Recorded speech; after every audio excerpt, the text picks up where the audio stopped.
राज्य सरकारनं 6 साखळी बॉम्बस्फोटांसंदर्भातल्या हायकोर्टाच्या निकालासंदर्भात सुप्रीम कोर्टात चॅलेंज केलंय, आव्हान दिलंय। या प्रकरणी तातडीनं सुनावणी घेण्याची मागणी राज्य सरकारनं सर्वोच्च न्यायालयात केली होती।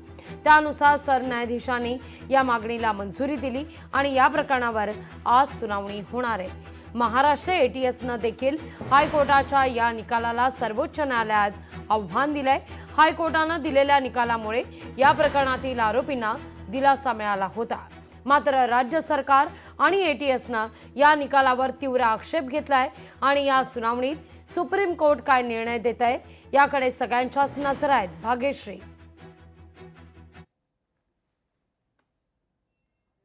कारण हा महत्त्वाचा रिझल्ट होता। 2006 मध्ये साखळी बॉम्बस्फोट झाले होते रेल्वेमध्ये संध्याकाळी 6 वाजता आणि हे 11 मिनिटात 7 बॉम्बस्फोट झालेले पाहायला मिळाले होते। यामध्ये माहीम, खार, मीरा भाईंदर, बोरिवली, कांदिवली, जोगेश्वरी अशी महत्त्वाची स्टेशन्स होती आणि या सगळ्या स्टेशन्समध्ये बॉम्बस्फोट झाल्यानंतर क्राईम विभाग, गुन्हे आणि एटीएसने मिळून कारवाई केलेली होती। मात्र या सगळ्यानंतर विशेष न्यायालयाने 4 लोकांना त्यातल्या फाशीची शिक्षा दिलेली आणि उर्वरित लोकांना जन्मठेपेची शिक्षा दिलेली।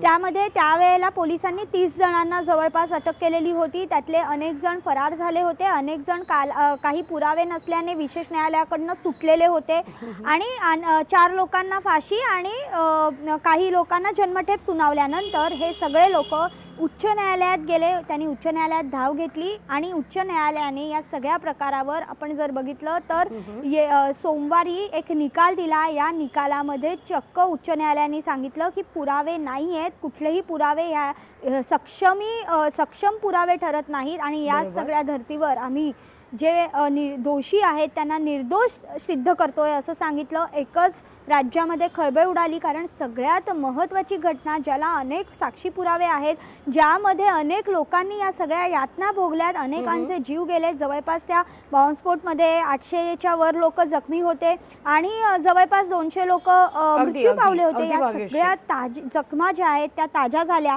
आणि आज नेमकं आता सर्वोच्च न्यायालयात धाव घ्यावी लागली त्यानंतर उच्च न्यायालयाच्या निर्णयानंतर। त्यामुळे आज नेमकं सर्वोच्च न्यायालय कुठल्या आधारावर आता न्याय देणार हे बघणं महत्त्वाचं ठरणार आहे। भाग्यश्री, तुर्तास धन्यवाद तुम्ही दिलेल्या एकूणच सविस्तर माहिती करता।